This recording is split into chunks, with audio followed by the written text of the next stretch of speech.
لا حول ولا قوة إلا بالله العلي العظيم حسبنا الله ونعم الوكيل نعم المولى ونعم النصير أعوذ بالله من الشيطان اللعين الرجيم بسم الله الرحمن الرحيم الحمد لله رب العالمين والصلاة والسلام على أشرف الأنبياء والمرسلين سيدنا ونبينا وشفيعنا وحبيب قلوبنا وطبيب نفوسنا مولانا ومولى الثقلين محبوب رب المشرقين والمغربين امام القبلتين سيدنا في الدارين جد الحسن والحسين ابي القاسم محمد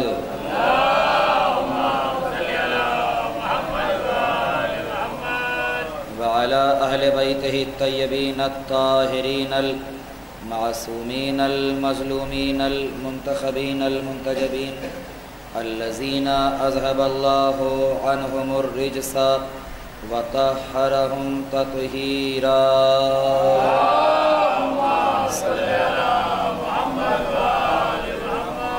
ولعنة الله على أعدائهم وغاصبي حقوقهم ومنكري فضائلهم ومصائبهم وسخاوتهم وشجاعتهم وأمانتهم وصداقتهم وعزمتهم وعطشهم أجمعين من الآن إلى قيام يوم الدين أما بعد فقد قال إمامنا الحسين عليه الصلاة والسلام مثلي لا يبايع مثله ایک صلوات پڑھیں بر محمد والے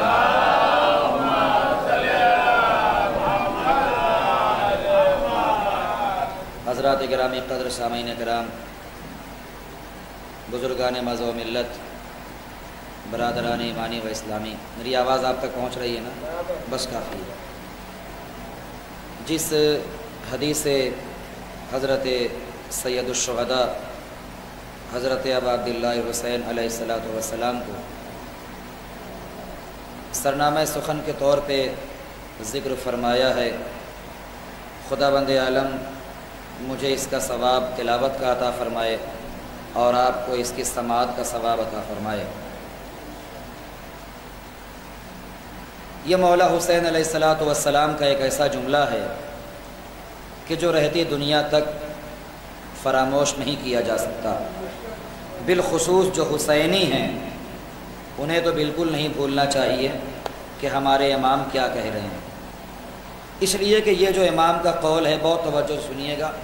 امام کا جو یہ قول ہے، امام نے اس وقت یہ جملہ ارشاد فرمایا کہ جب آپ کو دربار ولید میں بلایا گیا اور پھر اس کے بعد آپ سے مطالبہ بیعت کیا گیا تو اس وقت ہمارے امام نے بیعت کا انکار کر کے یعنی کہ ظالم کے رخسار پر انکار کا تماچا مارا اور اپنے ان لفظوں سے اس کی تائید فرما دی کہ سن اور دھیان رکھ، مجھ جیسا اس جیسے کی بیعت نہیں کر سکتا۔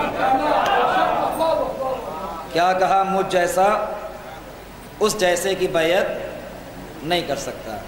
بڑی معذرت کے ساتھ جملہ عرض کروں گا کہ مسلسل سفر کے ساتھ آواز خستہ ہے اور مائک میں جھکاؤ اتنا انکساری ہے اس کے اندر کہ خیر میں اپنی بات آپ تک پہنچانا چاہ رہا ہوں۔ ایک صلوات پڑھ دیں بر محمد والے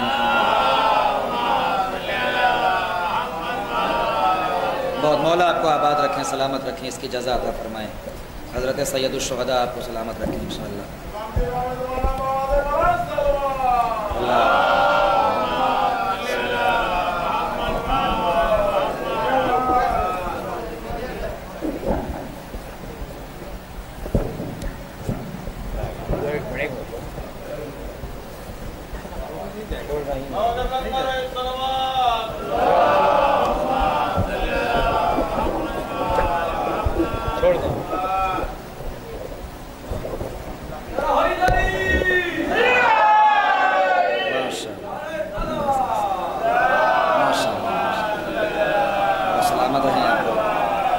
اب سب مل کے ایک صلوات پڑھتے ہیں بر محمد والے محمد۔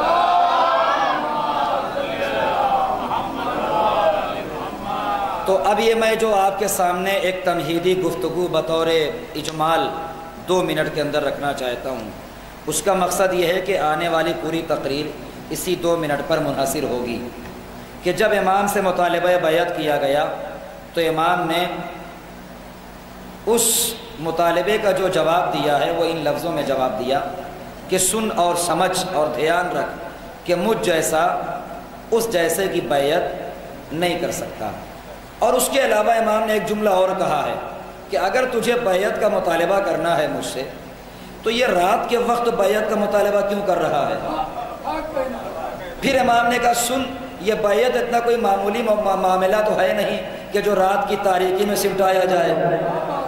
امام نے کہا جتنی بڑی بات ہو اتنے ہی روزے روشن کی طرح اس میں ہونا چاہیے، لہٰذا امام نے کہا کہ صبح ہونے دے، دن نکلنے دے، پھر اس کے بعد ہم سب بیٹھ کر کے فیصلہ کریں گے کہ مجھ میں اور یزید میں ہم دونوں میں زیادہ خلافت کا حقدار کون ہے۔ یہ امام کا جملہ ہے جو آپ تک پہنچا رہا ہوں اور انشاءاللہ محظوظ ہوں گے۔ اس کے بعد امام نے فرمایا کہ اگر تیرا اصرار بڑھ رہا ہے بیعت پر تو یہ میرا جملہ تو یاد رکھ لے کہ مجھ جیسا اس جیسے کی بیعت نہیں کر سکتا۔ اچھا مجھے انصاف سے بتائیے، ایک قیدی انسان سے اپنی بات منوانا آسان ہے یا کسی آزاد انسان سے؟ کہاں بیٹھا ہے میرا مجمع؟ ایک انسان سر سے لے کے پاؤں تک ہتھ کڑیوں بیڑیوں میں جکڑا ہوا ہے، رسیوں میں جکڑا ہوا ہے، تو اس سے بات منوانا آسان ہے، بالمقابل اس کے جس کے ہاتھ بھی آزاد ہیں، پیر بھی آزاد ہیں، پورا وجود آزاد ہے۔ تو میں سوال یہ کرنا چاہتا ہوں کہ جب ہمارے امام سے مطالبہ بیعت کیا گیا تو امام کے ہاتھ بھی آزاد تھے، امام کے پاؤں بھی آزاد تھے، امام کا پورا وجود آزاد تھا، اور امام نے انکار کر دیا، تو اگر یزید کو بیعت کرانے کی اتنی ہی ضد تھی تو اس نے اس وقت مولا سجاد سے بیعت کیوں نہیں مانگی، جن کے ہاتھوں میں ہتھ کڑیاں بھی تھیں، پیروں میں بیڑیاں بھی تھیں، گلے میں طوق خاردار بھی تھا؟ جو سمجھ گیا اس کو لاکھوں سلام ہو، جو سمجھ گیا وہ ضرور بولے۔ تو بھائی سامنے کا قانون یہ ہے نا، سامنے کا دستور یہ ہے کہ آزاد انسان کے مقابلے میں گرفتار انسان سے بیعت لینا آسان ہے۔ اے یزید، تو نے حسین جو آزاد تھے ان سے بیعت کیوں مانگی؟ مولا سید سجاد جو سر سے لے کے پاؤں تک زنجیروں میں گرفتار ہیں، تو نے ان سے بیعت کیوں نہیں مانگی؟ عجب نہیں یزید آواز دے، حسین پہلے ہی کہہ چکے ہیں مجھ جیسا اس جیسے کی بیعت نہیں کر سکتا۔ آباد رہیں، سلامت رہیں۔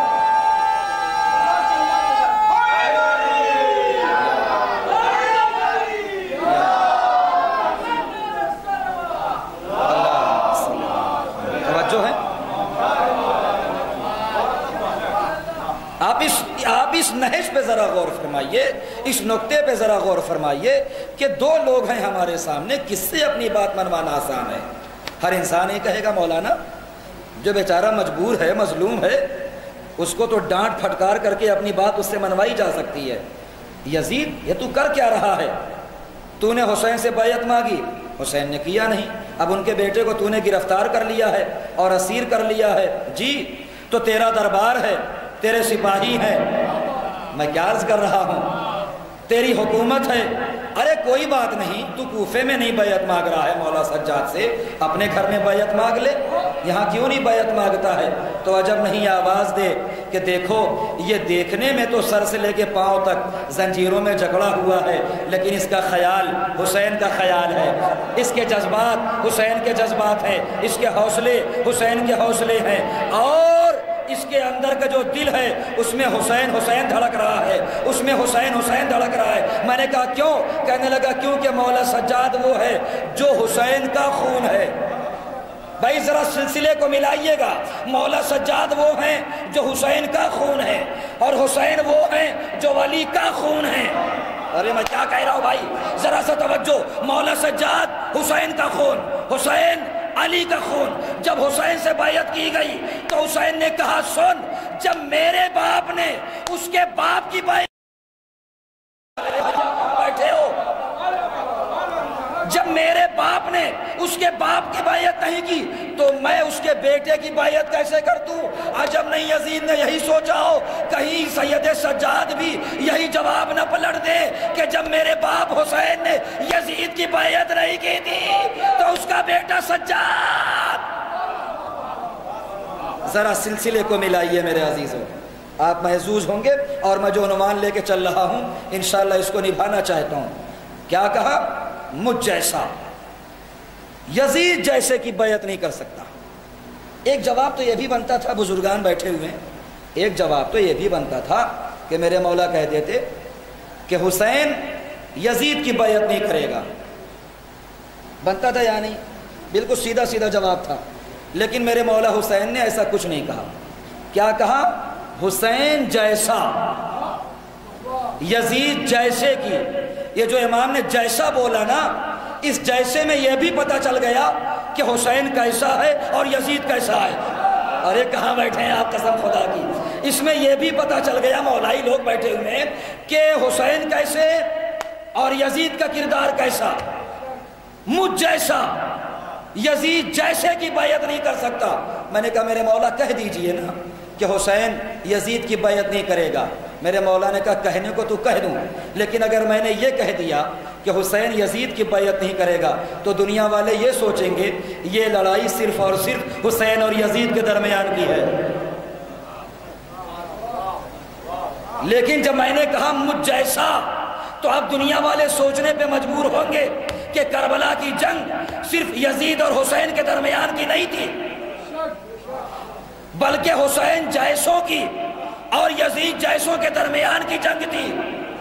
اب حسینیوں پہ لازم ہے کہ صبح قیامت تک حسین کے اس قول کو اپنے گلے کی تعویذ بنا کے رکھیں کہ جب بھی کوئی ظالم تم سے بیعت کا مطالبہ کرے تو یہی کہہ دینا کہ جب میرے امام نے بیعت نہیں کی تو ہم کیسے بیعت کریں۔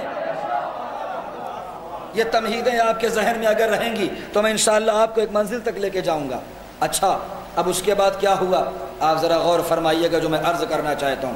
اگر آج کی تاریخ میں آپ بیٹھے بیٹھے اپنے دماغ کو ذرا دوڑائیں اور ذرا تصور فرمائیں تو آپ کو صاف صاف نظر آئے گا کہ آج بھی ظالموں کا ملک ہے، ظالم حکمران ہیں کہ جو بیعت کا مطالبہ کر رہے ہیں۔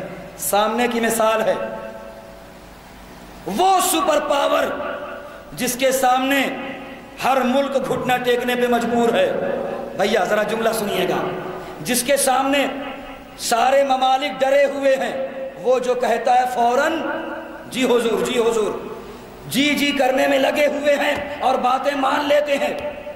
لوگ کہتے ہیں یہ بتاؤ جب سارے ممالک امریکہ اور اسرائیل سے ڈرے ہوئے ہیں اور اس کی ہر بات ماننے پہ مجبور ہیں تو آخر یہ ایران، یہ حزب اللہ، یہ کیوں نہیں ڈرتے؟ یہ امریکہ اور اسرائیل کے سامنے سر کو کیوں نہیں جھکاتے؟ آخر ان کے اندر ایسی کون سی بات ہے جو انہیں اندر سے مضبوط کیے ہے کہ اس کے سامنے نہ جھکنا؟ تو میں ان کو ایک جواب دینا چاہتا ہوں کہ دیکھو کربلا کی جنگ وہاں تھی جو 61 ہجری میں ہوئی، آج یہ دوسری کربلا ہے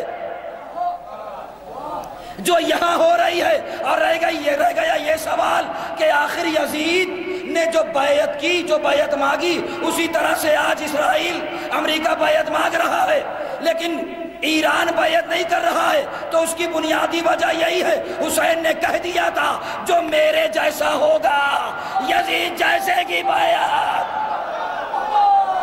کاش میری بات واضح ہو جائے، پہلے ہی کہہ دیا تھا کہ جو میرے جیسا ہوگا۔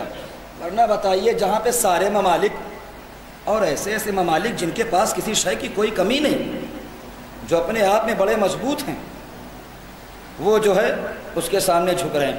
اب اسی سرزمین سے تعلق ہے جناب پیام اعظمی صاحب کا، انہوں نے یہ مصرے کہے، اب وقت پہ یاد آ گئے تو میں سنا دیتا ہوں۔ وہ کہتے ہیں تھا کبھی روس کا چرچا کبھی امریکہ کا، لوگ کہتے تھے یہی سب سے بڑی طاقت ہے۔ حالیہ موضوع پہ سنا رہا ہوں آپ کو، رٹی ہوئی مجلسیں نہ کہیں پڑھتا ہوں نہ پڑھنے کا عادی ہوں۔ لوگ کہتے تھے یہی سب سے بڑی طاقت ہے، لیکن ایران نے دنیا سے یہ منوا ہی لیا، عشق اولاد نبی سب سے بڑی طاقت ہے۔ لیکن ایران میں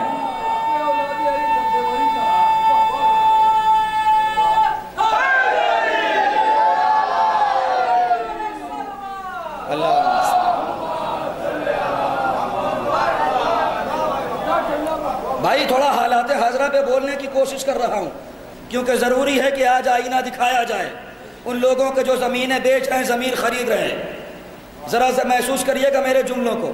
اب آج کیا ہے آپ اس پہ ذرا محسوس کریے گا، کیونکہ میں نے موضوع ہی ایسا اٹھایا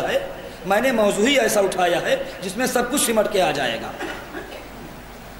آج کے دور میں ہر انسان کو سوچنا چاہیے کہ آخر ایران کے پاس ایسا کیا ہے، کون سی ایسی قوت ہے اس کے پاس کہ جو وہ کسی سے ڈرتا نہیں، جو کسی کے سامنے جھکتا نہیں۔ اس دولت کا نام ہے محبت علی۔ اور پھر جملہ سنیے، میرا جملہ نہیں ہے، لکھنؤ میں آ کے شہنشاہ حسین نقوی صاحب نے پڑھا، میں اس کی ترجمانی کر رہا ہوں۔ وہ کہتے علی کے چاہنے والوں کے اندر 3 صفات نہیں ہونا چاہیے۔ پہلی چیز یہ کہ علی کا چاہنے والا ہو اور بزدل ہو، علی کا چاہنے والا ہو اور کنجوس ہو، علی کا چاہنے والا ہو اور مطلبی ہو۔ علی کے چاہنے والوں کے اندر یہ صفت نہیں ہونا چاہیے۔ تو اب ایران میں ایسا کیا ہے کہ جو کسی سے ڈرتا نہیں؟ تو بھائی اس جوہر کا نام ہے عشق علی۔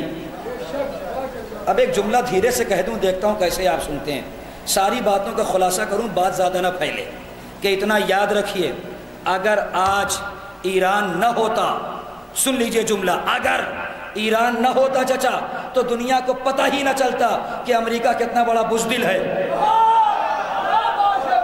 پتہ نہیں کون سمجھا کون نہیں سمجھا۔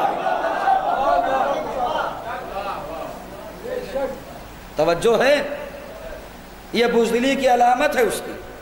اور پھر اگر آپ ادھر آئیں تو میں آپ کے سامنے عرض کروں، ابھی تو تم یہ کہتے ہو کہ یہ طاقت ایران کے خلاف، یہ طاقت ایران کے خلاف جو ایران کو مٹا نہیں سکتی۔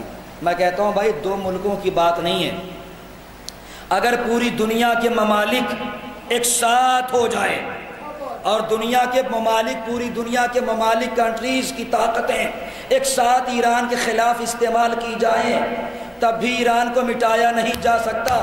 سفر کرنے والوں میری طرف متوجہ رہنا، تم جاتے ہو نا سفر پہ ادھر ادھر، اب ذرا میرا جملہ سننا، تب بھی ایران کو مٹایا نہیں جا سکتا۔ کہا مولانا کتنی بڑی بات آپ کر رہے، کہاں پوری دنیا کے ممالک، کہاں اکیلا ایران؟ میں نے کہا ہاں۔ کہا دلیل کیا ہے؟ میں نے کہا دلیل یہ ہے کہ پوری دنیا کے ممالک ایک ساتھ ہو کر کے ایران کا اس لیے کچھ نہیں بگاڑ سکتے کیونکہ ایران میں وہ سو رہا ہے جس کے نام کا امام ضامن بات کر تم سفر پہ جاتے ہو۔ کہاں بیٹھے ہو یار؟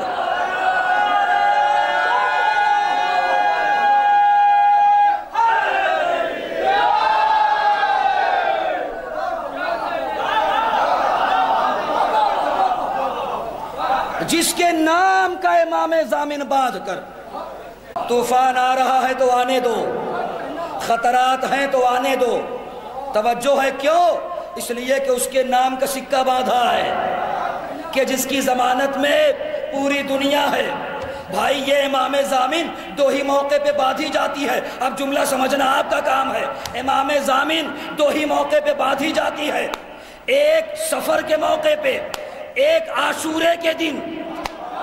ارے کہاں بیٹھے ہو بھائی؟ ایک سفر کے موقع پر، ایک عاشورے کے موقع پر۔ کہا کیوں؟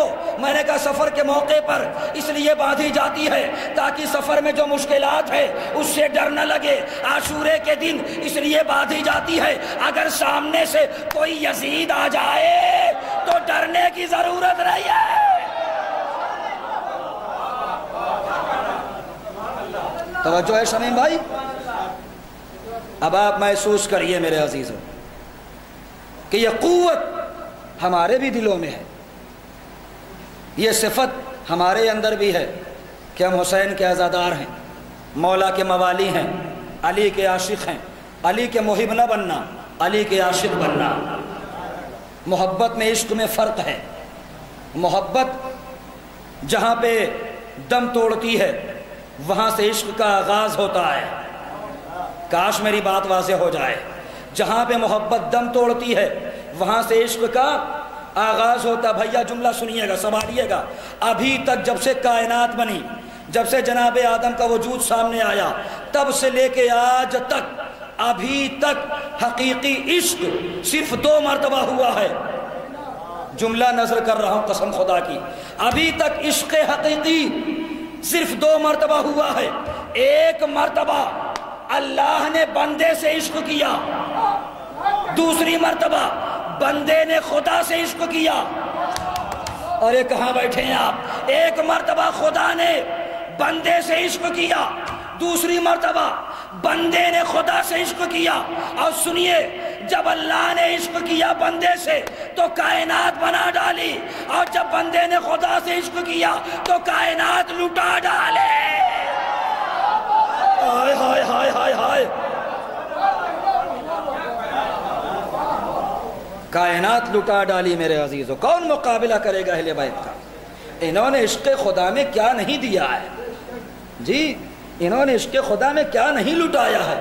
آؤ ہم تمہیں بتائیں کہ جس حسین کو کل بے گھر کیا گیا تھا، آج اسی حسین کا ہر جگہ گھر موجود ہے۔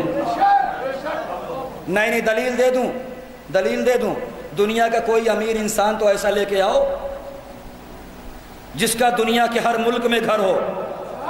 نوجوانوں کہاں بیٹھے ہو؟ علی سے بڑا کوئی امیر نہیں، حسین سے بڑا کوئی امیر نہیں۔ دلیل یہ ہے، دنیا کا کوئی انسان تو ایسا لے کے آؤ جس کا دنیا کے ہر ملک میں گھر ہو، ہر ملک کے ہر شہر میں گھر ہو، ہر شہر کے ہر صوبے میں گھر ہو، ہر صوبے کے ہر گاؤں میں گھر ہو، ہر گاؤں کے ہر محلے میں گھر ہو، ہر محلے کے ہر گھر میں گھر ہو۔ جب نظر دوڑاؤ گے نا تو جو بہت بڑا امیر دکھے اس کا بھی اگر ملکوں میں گھر ہوگا تو زیادہ سے زیادہ 5، زیادہ سے زیادہ 10، لیکن واحد امیر ہے حسین، جس کا گھر دنیا کے ہر شہر میں، دنیا کے ہر گاؤں میں، دنیا کے ہر ملک میں ہے، اور دنیا کے ہر جگہ حسین کا گھر ہے۔ یہ بتا رہا ہے کہ دیکھو حسین نے لوگوں کی گردنوں پہ نہیں دلوں پہ حکومت کی ہے۔ اس لیے کہ جو گردنوں پہ حکومت کرے وہ اور ہوتا ہے۔ جملے کو سماعت کریے گا، جو گردنوں پہ حکومت کرے، معمولی جملہ نہیں ہے میرا یہ، وہ اور ہوتا ہے۔ جو دلوں پہ حکومت کرے وہ اور ہوتا ہے۔ بنی امیہ سے بنی عباس تک، بنی عباس سے آج تک جتنے بھی ظالم حکمران گزرے ہیں سب نے حکومت کی، لیکن لوگوں کے گردنوں پہ۔ اور اگر میں اس بات کو گھماؤں تو یوں کہہ سکتا ہوں یہی وجہ تھی کہ کہنے والے خواجہ اجمیر نے کہا شاہ است حسین، بادشاہ است حسین۔ اے خواجہ اجمیری، تیری نگاہوں نے ایسا کیا دیکھا؟ جب میں نے مقتل پڑھا، جب میں نے کربلا پڑھی، جب میں نے تاریخ پڑھی تو میں نے یہ دیکھا کہ یزید وہ جو کم سے کم 35,000 زیادہ سے زیادہ 9 لاکھ کا لشکر لے کے آیا تھا، اور ہر لشکر کے پاس ہر طرح کا اسلحہ موجود تھا، ہر لشکر کے پاس گھوڑے موجود تھے، ہر لشکر کے پاس آب و دانہ تھا، ہر آدمی کے پاس سب کچھ موجود تھا، اور حسین کے پاس خالی 72 سپاہی تھے۔ تو آخر وجہ کیا ہے کہ تو نے یزید کو بادشاہ نہیں کہا، تو نے حسین کو بادشاہ کہا؟ تو اس نے کہا جو میں نے دیکھا وہ تم نے تھوڑی دیکھا۔ میں نے کہا وہ کیا؟ کہنے لگا سنو، میں یزید کو تو بادشاہ کہہ دیتا، لیکن فرق یہاں پہ یہ آ رہا تھا، یزید نے جتنوں کے لیے حکومت کی تھی سب کی گردنوں پہ حکومت کی تھی، اور حسین نے جن کے اوپر حکومت کی تھی گردن پہ نہیں دل پہ حکومت کی تھی۔ صدام نے بھی حکومت کی تھی گردن پہ، اور جو گردنوں پہ حکومت کرتا ہے اس کی حکومت وقتی ہوتی ہے، اور جو دل پہ حکومت کرتا ہے اس کی حکومت سارے عالم پہ چھا جاتی ہے۔ بس یہی وجہ ہے کہ آج دنیا کے ہر گوشے میں یزید کا نام نہیں لیا جا رہا ہے، حسین کا نام لیا جا رہا ہے، اور دنیا کے ہر گوشے میں حسین کا گھر ہے۔ قسم خدا کی ایسا محترم تو ہم نے گھر نہیں دیکھا۔ کعبے کو آپ کیا سمجھتے ہیں؟ کعبے کی بڑی عظمت ہے، لیکن اگر کعبے کو کوئی گھر بچا لے تو اسے کربلا کہتے ہیں۔ میں نے جملہ کہہ دیا، آپ نے پتہ نہیں سمجھا کہ نہیں سمجھا۔ کعبہ خدا کا گھر، لیکن اس کعبے کو بچایا کس نے؟ حسین نے۔ دلیل کیا ہے؟ حسین نے حج کو عمرے سے بدل دیا۔ کئی ٹاپک ایک مجلس میں پڑھ رہا ہوں، مطلب بڑی بڑی باتیں جو کئی مجلسوں کا حصہ ہیں، جلدی جلدی آپ کی خدمت میں عرض کر رہا ہوں آپ کی سماعت اقدس پہ بھروسہ کرتے ہوئے۔ اور پھر آگے آپ دیکھیے کہ حسین کے گھر کو، یعنی اس عزا خانے کو، امام باڑے کو کیا اللہ نے عظمت دی ہے، میں سناؤں آپ کو، سن لیجیے آپ۔ دنیا میں سب سے زیادہ دو گھر ہیں، ایک خانہ خدا اور ایک خانہ حسین۔ جو پہنچ رہا ہے بھائی وہ تو بولے، میرے پسینے کو دیکھ کے آپ نہ تھکیں، جب مجھ پہ نہیں تھکاوٹ ہے تو آپ بھی نہ تھکیے۔ ایک خانہ خدا، ایک خانہ حسین۔ سب سے زیادہ گھر پوری دنیا میں کس کے؟ ایک خدا کا اور ایک حسین کا۔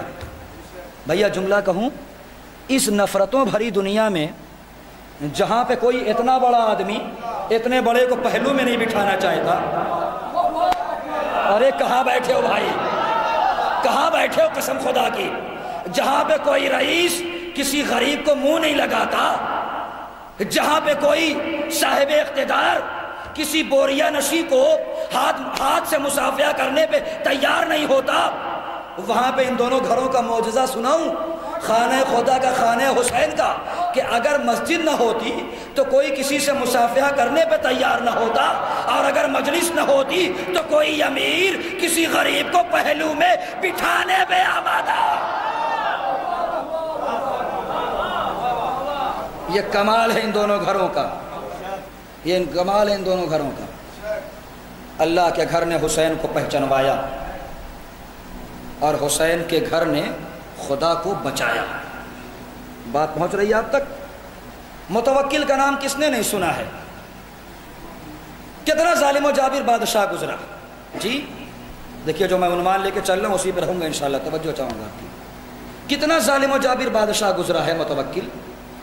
اس ملعون نے تو یہاں تک کہا، مجھے یہ برداشت نہیں ہے کہ لوگ کربلا میں اتنی شدت اور کثرت سے زیارت کرنے آتے ہیں کہ بھیڑ پہ بھیڑ آ رہی ہے، فوج پہ فوج آ رہی ہے، لشکر پہ لشکر آ رہا ہے، ملک کا ملک آ رہا ہے، شہر کا شہر آ رہا ہے، باپ بیٹے میاں بیوی سب کے سب آ رہے ہیں۔ وہ کہتا مجھے برداشت نہیں۔ تو وزیر نے کہا کہ پھر آپ کرنا کیا چاہتے ہیں؟ تو کہتا کہ ہم یہ چاہتے ہیں کہ اس کربلا کو شہید کر دیں، اس کربلا کو منہدم کر دیں، اور پوری کربلا کو کھیت کے مانند بنا دیں۔ جملہ سنا آپ نے؟ اب سنیے گا آگے، خطابت عروج پہ جا رہی ہے۔ کیا کہا؟ ہم یہ چاہتے ہیں کہ پوری کربلا کو کھیت کے مانند بنا دیں۔ نیچے سے پہلو سے وزیر نے پوچھا سرکار گستاخی معاف، آخر ایسا آپ کرنا کیوں چاہتے ہیں؟ زاہد اچھا بھائی، تو یہ کہتا ہے متوکل کہ میں، جملہ سنیے گا، وزیر نے کہا کہ تم کربلا گرانا کیوں چاہتے ہو؟ متوکل جیسا ظالم انسان بادشاہ کہتا ہے وزیر سن، میں کربلا اس لیے گرانا چاہتا ہوں کہ لوگ اتنا زیادہ ہمارے محلوں میں نہیں آتے جتنا زیادہ ان کی کربلا میں آتے ہیں۔ ہائے ہائے ہائے ہائے، ذرا پیچھے والوں میرا ساتھ دو میرے بھائی، ٹیک لگائے ہو، ذرا مجھے بھی سنو۔ کیا کہا؟ کہ لوگ اتنا زیادہ ہمارے محلوں میں نہیں آتے جتنا زیادہ ان کی قبروں پہ جاتے ہیں۔ وزیر بڑا چالاک تھا، اس نے مسکرا کے کہا سرکار اس کا مطلب یہ ہوا کہ آپ کے زندوں میں اتنا دم نہیں ہے جتنا ان کے مردوں میں دم ہے۔ جیو سلامت رہو، سلامت رہیے آپ۔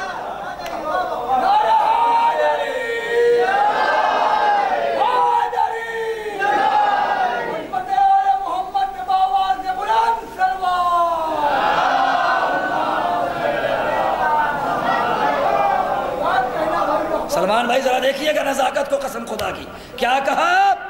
اس کا مطلب یہ ہے سرکار کہ آپ کے زندوں میں اتنا دم نہیں ہے جتنا ان کے مردوں میں ہے۔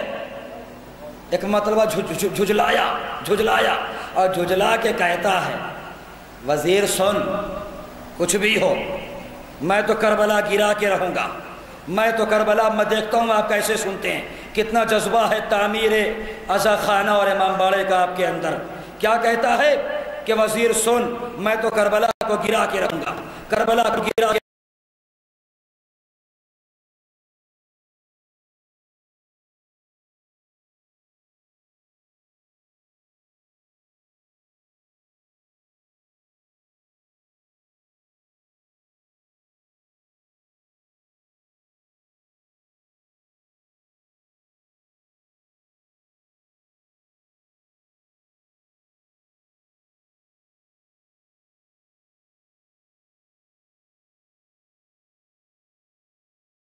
کو سنانا چاہتا ہوں۔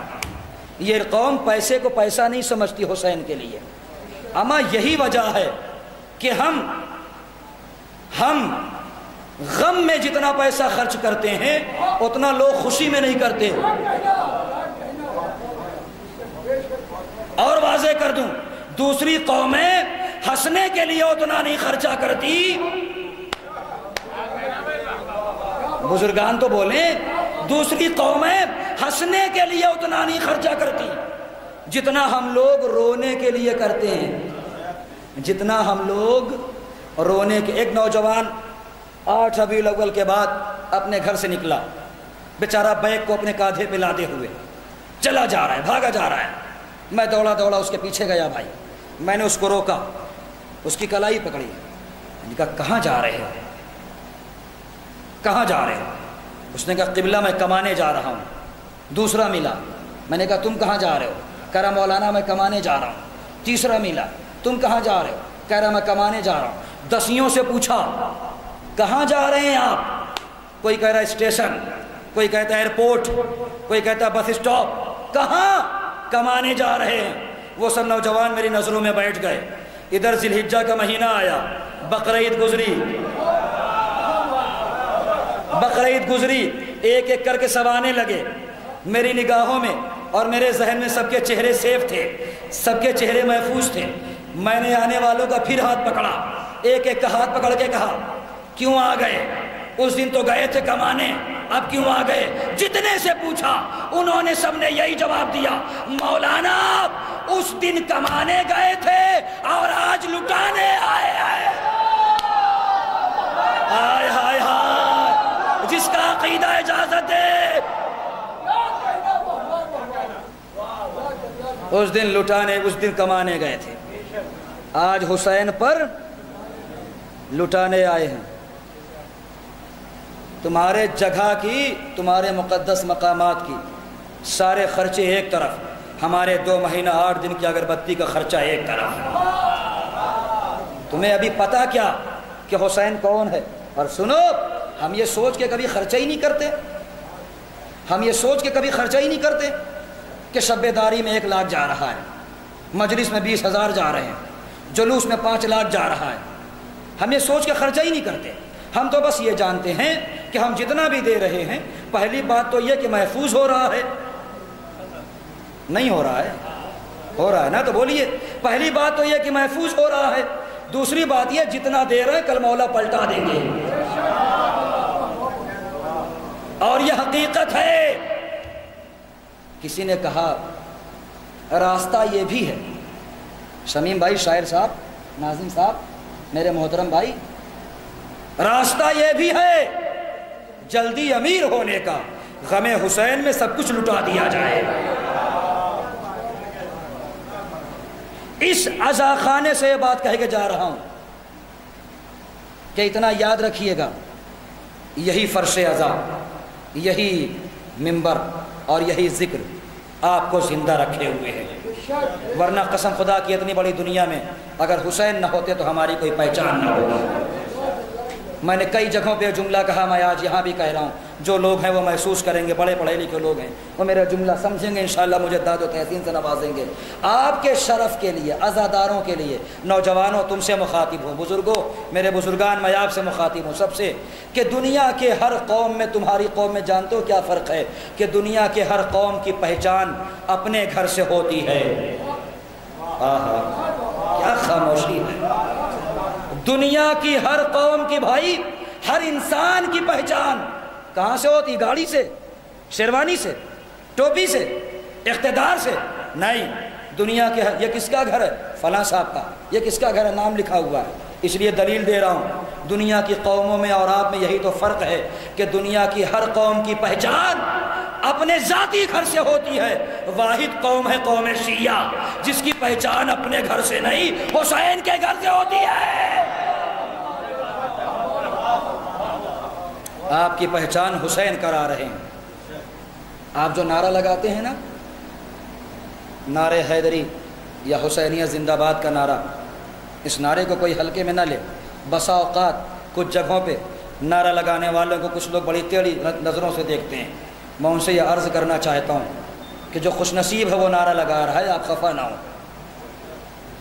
اور یہ یاد رکھیے گا،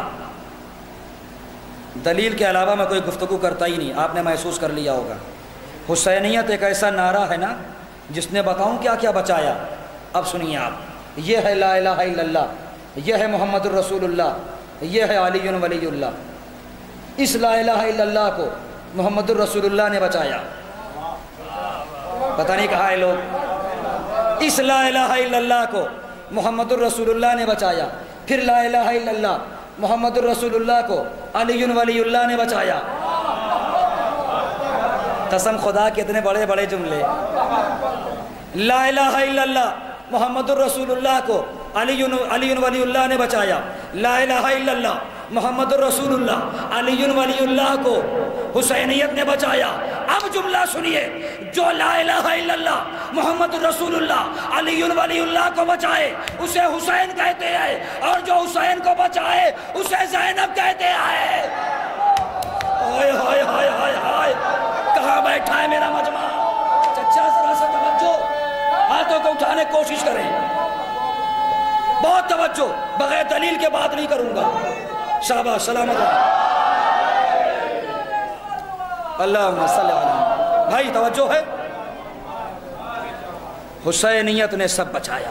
جناب نوح علیہ السلام کی 2500 سال سے زیادہ کی زندگی ہے، جس میں آپ نے 950 سال تبلیغ کا گزارا. کتنے سال؟ 9 سال نہیں، 950 سال تبلیغ کے گزارے.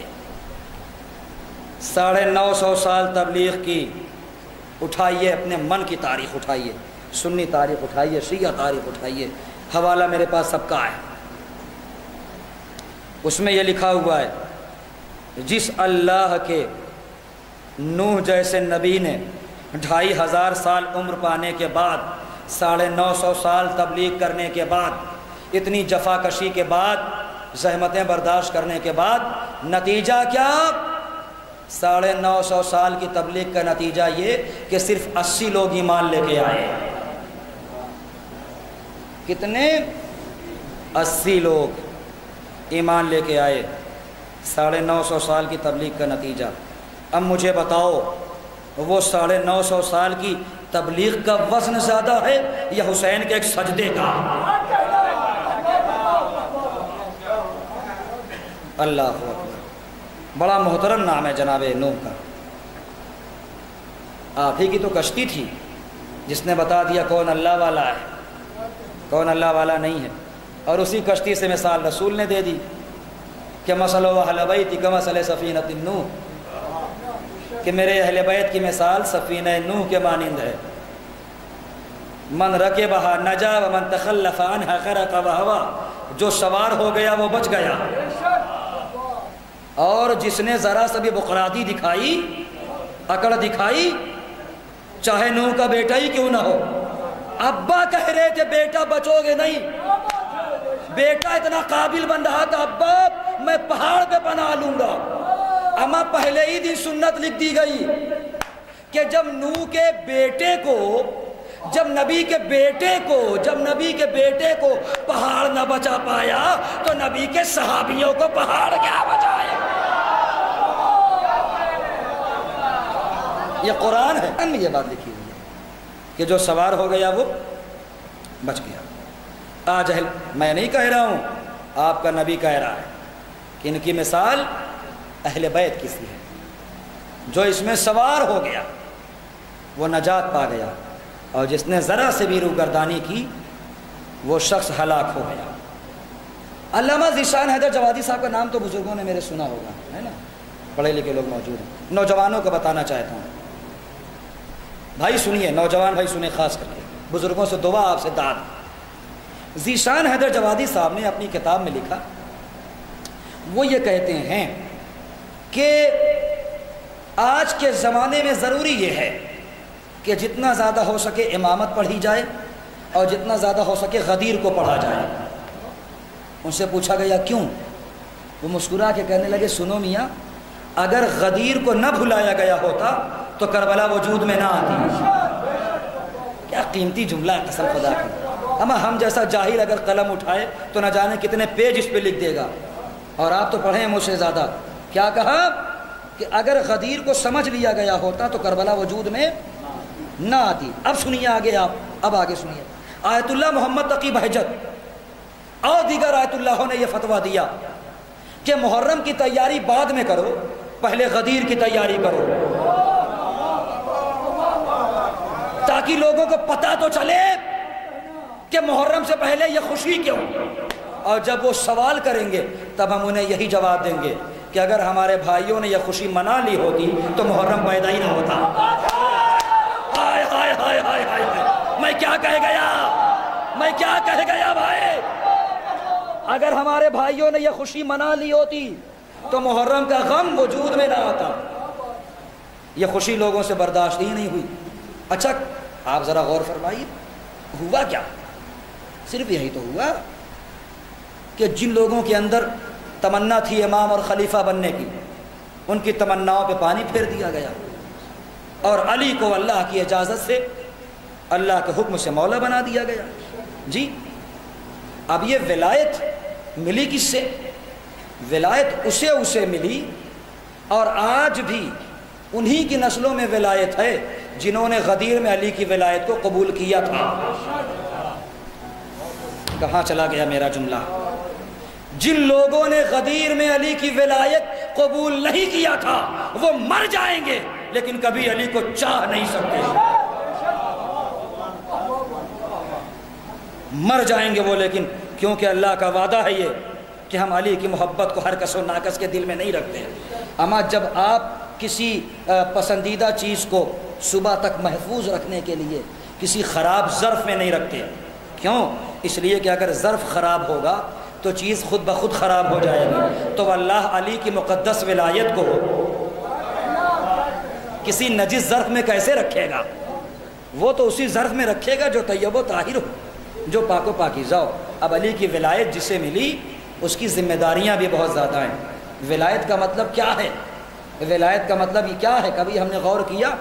ولایت یعنی علی کو امام تسلیم کرنا، ولایت یعنی اللہ کے ساتھ کسی کو شریک نہ کرنا، ولایت یعنی نبی کو آخری نبی ماننا، ولایت یعنی فاطمہ کو معصومہ اور صدیقہ ماننا، ولایت یعنی ان کی اولاد کو امام اور معصوم ماننا۔ ایک نئے نہج سے ولایت کی وضاحت کر رہا ہوں۔ یہ علم جو مولا نے مجھے دیا ہے آپ تک پہنچا رہا ہوں، جیسے چاہیے نواز دیجئے۔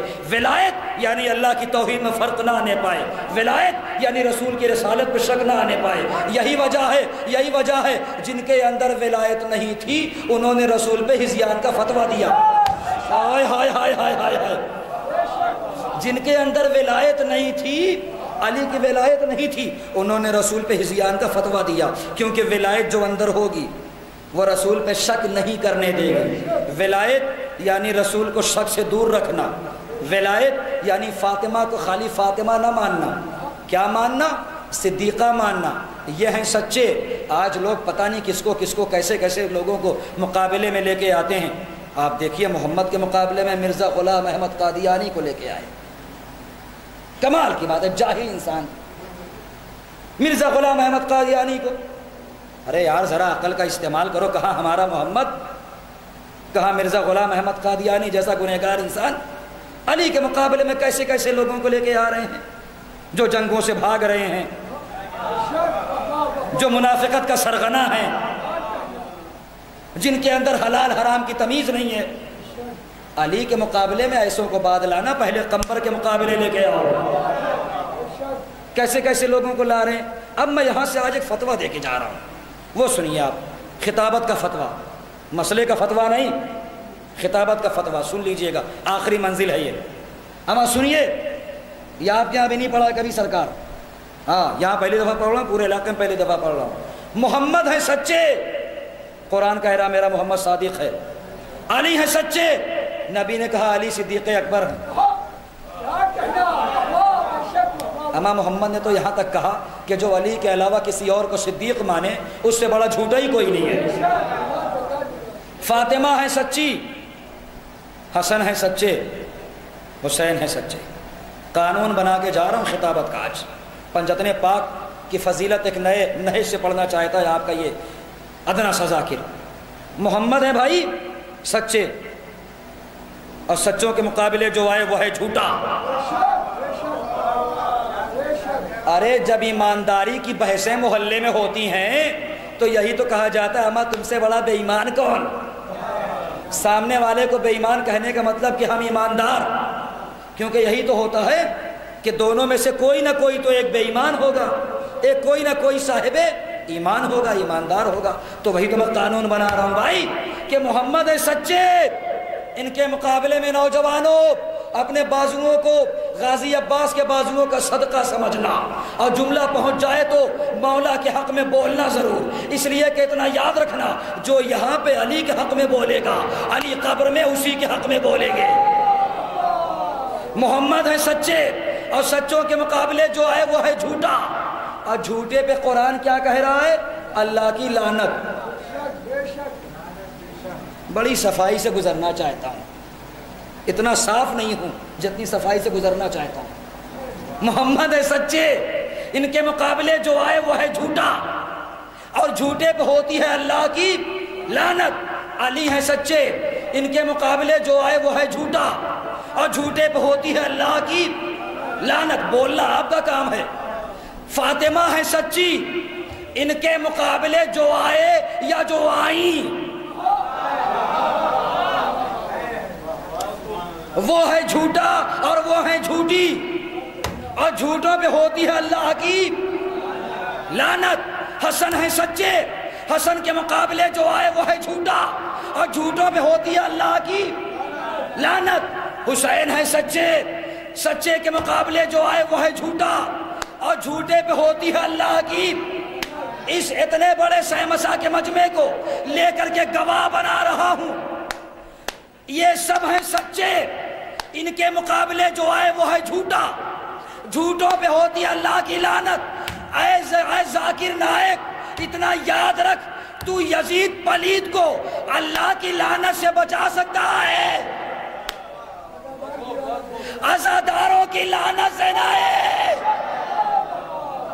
اس لیے کہ یہ قانون بنا ہوا ہے کہ یہ سچے ہیں، اور سچوں پہ اللہ کی لعنت ہوگی، اور لعنت کرنے والا کون ہے؟ وہ خدا ہے۔ بس میں نے بات کو تمام کر دیا۔ سلام کریے حسین ابن علی کو، جنہوں نے اپنا خون دے کر کے کربلا کو بچایا۔ ایک اکیلے حسین کے سر کا مطالبہ تھا، لیکن حسین نے صرف اپنا سر نہیں دیا، پورے خانوادے کا سر دے دیا، بچوں کا، بھائی کا، بیٹے کا۔ اے دین اسلام، میں تجھے صرف سر نہیں دے رہا ہوں، بلکہ تیری سربلندی کے لیے اگر چادر کی ضرورت ہے تو میں زینب کی چادر بھی دینے کو تیار ہوں۔ دین اسلام، میں اپنی سکینہ کو یتیمہ تو دیکھ سکتا ہوں، مگر اسلام میں تجھے یتیم نہیں دیکھنا چاہتا۔ اسلام میں تجھے یتیم نہیں دیکھنا چاہتا۔ اللہ اکبر! کیا جنگ ہوئی ہے کربلا کے میدان میں، ایسی جنگ آج تک نہیں دیکھی گئی۔ لکھنے والوں نے مقدس اور معتبر تاریخ میں لکھا ہوا ہے، یہی ایک ایسی جنگ ہے جس کی ابتدا بھی اللہ اکبر سے ہے، اور جس کی انتہا بھی ذکر الہی پر، حسین کے آخری سجدے پر ہے۔ ایسی جنگ تو کہیں نہیں دیکھی گئی جو اللہ کے نام سے شروع ہوتی ہو اور اللہ پہ ہی ختم ہوتی ہو۔ کربلا تک حسین کا امتحان تھا، کربلا کے بعد سید سجاد اور بی بی زینب کا امتحان شروع ہوتا ہے، اور یہ امتحان انہوں نے کس طرح سے دیا کہ ہر مقام پہ صبر کرتے رہے، ہر مقام پہ صبر کرتے رہے۔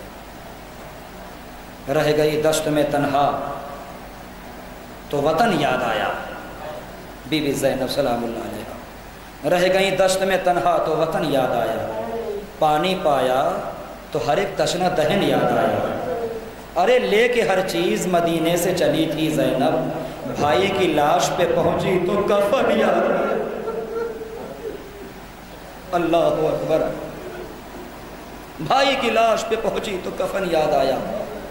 جناب زینب اپنے بھیا کے لاشے کے قریب کھڑی ہوئی ہیں، بار بار سر کو اٹھاتی ہیں، جھکاتی ہیں، پھر کبھی کبھی اپنے سر کو اپنے ہاتھ سے اپنے سر کو مس کرتی ہیں۔ میری طرف دیکھیے گا، اپنا ہاتھ اپنے سر پہ رکھتی ہیں۔ اتنے میں سید سجاد نے کہا، پھوپھی اماں آپ کیا سوچ رہی ہیں؟ جناب زینب نے کہا، بیٹا میں وہ منظر نہیں بھول سکتی کہ جب میرا بچپنا تھا اور میں نماز صبح پڑھنے کے بعد مصلی پہ سو گئی، اور اتنے میں سورج نکلا اور سورج کی ایک کرن میرے بدن پہ آ رہی تھی۔ میرے بھیا حسین آئے اور آنے کے بعد اپنی ابا کا دامن کا سایہ کیا۔ جیسے ہی ابا کا سایہ کیا نا تو میری آنکھ کھل گئی۔ میں نے کہا، بھیا یہ آپ کیا کر رہے ہیں؟ حسین نے کہا، زینب تمہارے بدن پہ دھوپ آ رہی تھی۔ اللہ اکبر، مجھ سے برداشت نہ ہوا کہ میری بہن زینب کے بدن پہ دھوپ آئے، اس لیے میں نے ابا کا سایہ کر دیا۔ زینب کہتی ہیں، بیٹا سید سجاد میں نے اسی دن وعدہ لے لیا تھا کہ بھیا یاد رکھنا آج تم نے میرے بدن پہ دھوپ نہیں آنے دی، تو کوئی تو ایسا وقت آئے گا یہ زینب اس احسان کا بدلہ ضرور ادا کرے گی۔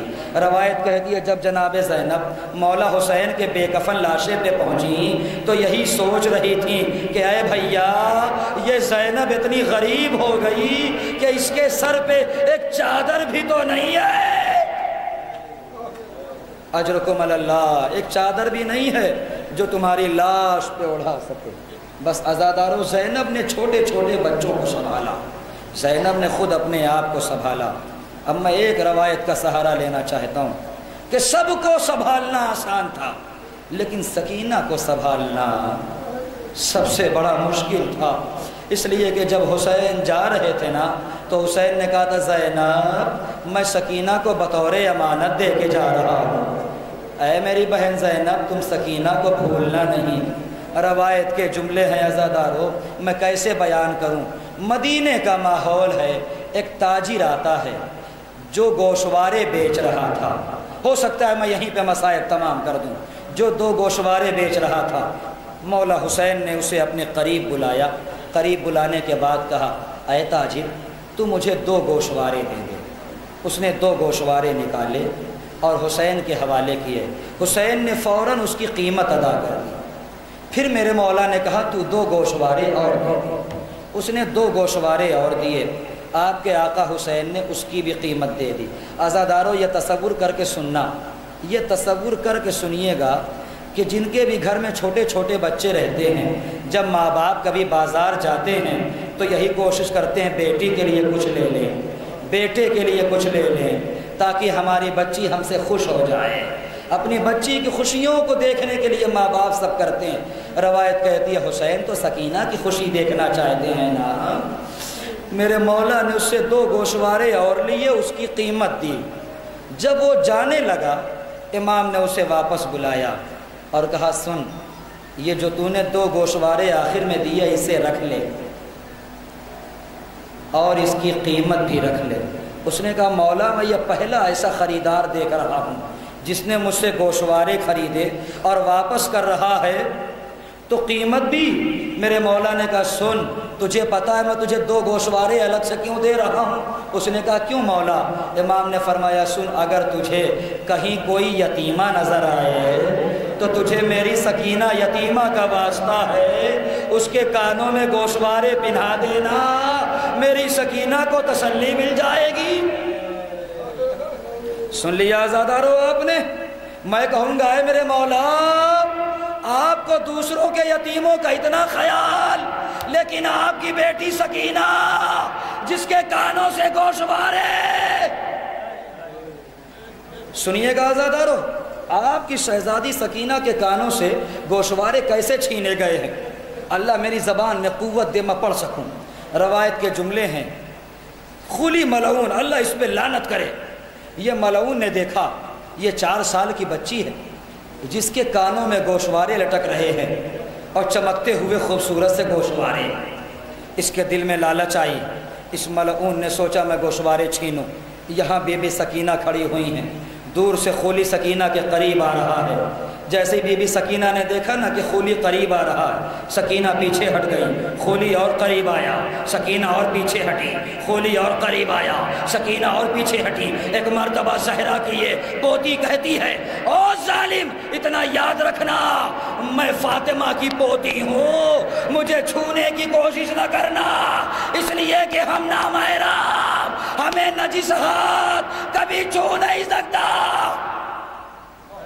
اجرکم اللہ، جزاک اللہ، جزاک اللہ۔ عزادارو، بی بی سکینہ واسطہ دے رہی ہیں کہ تو ہمیں چھوڑ دے۔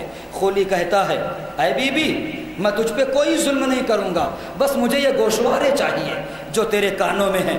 بی بی سکینہ نے کہا، ٹھہر جا، میں خود تجھے گوشوارے اتار کے دیتی ہوں، لیکن تجھے ہاتھ نہ لگانے دوں گی۔ بی بی سکینہ نے اپنے چھوٹے چھوٹے ہاتھوں کو گوشواروں کی طرف بڑھایا۔ جن کے گھروں میں چھوٹی چھوٹی بچیاں ہیں، مائیں بہنیں جانتی ہیں کہ جب کسی بچی کو پہلی مرتبہ گوشوارے پہنائے جاتے ہیں، اللہ اکبر، تو کتنی آسانی سے پہنائے جاتے ہیں، کتنی دھیرے دھیرے پہچانے جاتے ہیں۔ کیوں؟ اس لیے تاکہ گوشوارے پہناتے وقت بچی کو تکلیف نہ ہو، بچی کو کوئی ایذا نہ ہو۔ جب ہماری ماں بہنیں اتنی نرمی سے گوشوارے پہناتی ہے تو ذرا سوچئے مولا حسین اور رباب نے کتنی آسانی سے گوشوارے پہنائے ہوں گے۔ روایت کے جملے، خولی آگے بڑھا، کہتا مجھے گوشوارے چاہیے۔ بی بی سکینہ ننھے ننھے ہاتھوں کو اپنے کانوں کی طرف لے گئی۔ ایک مرتبہ کوشش کی، گوشوارے نہیں اترتے، دوبارہ کوشش کی، گوشوارے نہیں اترتے۔ جب کئی مرتبہ کوشش کی اور گوشوارے نہ اترے، ایک مرتبہ خولی کہتا ہے، بچی تو گوشوارے اتار کے دیتی ہے یا میں تازیانے سے اذیت پہنچاؤں؟ بی بی سکینہ نے بڑا عجیب جملہ کہا، اے ظالم، جسے گوشوارے پہننے نہ آتے ہو اسے اتارنے کیسے آئیں گے؟ یہ گوشوارے تو میرے بابا حسین نے پہنائے ہیں۔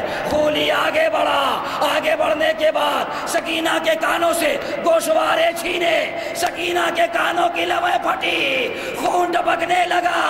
ایک مرتبہ فرات کرو، اے بابا اور چچا، جتنی محبت سے گوشوارے پہنائے تھے اتنی بے دردی سے میرے کانوں سے گوشوارے اتارے جا رہے ہیں۔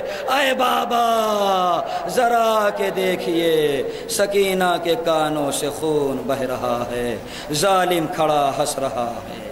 آپ کی محبت کا تماشا، انا للہ و انا الیہ راجعون۔ وَسَيَعْلَمُ الَّذِينَ ظَلَمُوا أَيَّ مُنْقَلَبٍ يَنْقَلِبُونَ۔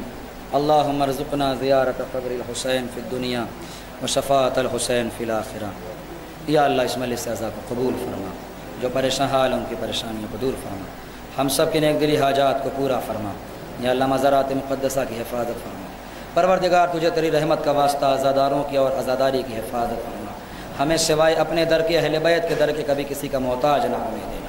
یا اللہ بے اولادوں کو حضرت مولا کے صدقے میں، چھوٹے مولا حضرت رسول کے صدقے میں تمام بے اولادوں کو اولاد عطا فرما۔ یا اللہ تمام بچوں کو شفاء کامل و عاجل عطا فرما، حجت آخر کے ظہور میں تعجیل فرما۔ گزارش ایک مرتبہ سورہ حمد اور 3 مرتبہ سورہ اخلاص کی تلاوت فرما کر سید محمد علی ابن مرحوم سید آل محمد صاحب کی روح کو اشارے ثواب۔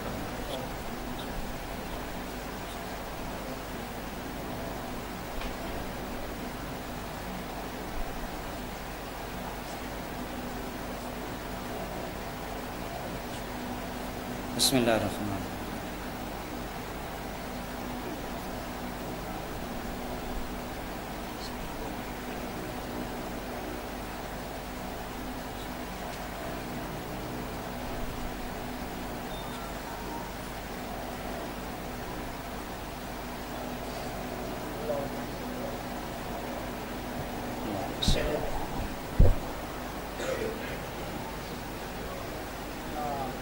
السلام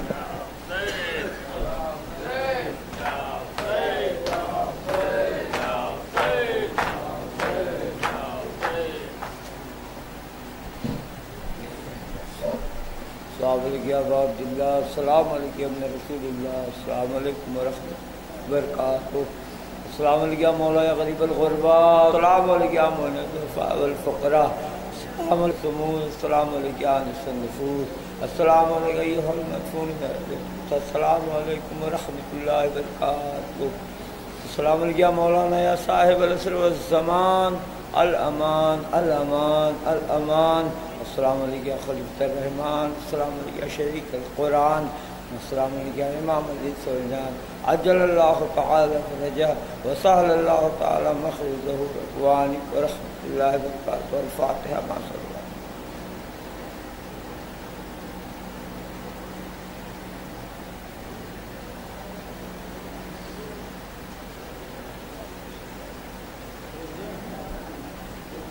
اور کوئی اور مجلس اعلان کر دے، کوئی داؤد ہو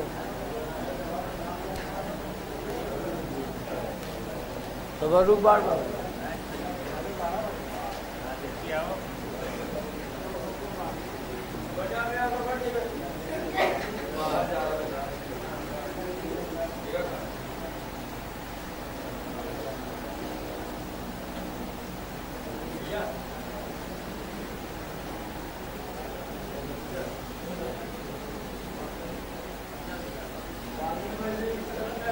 Bye.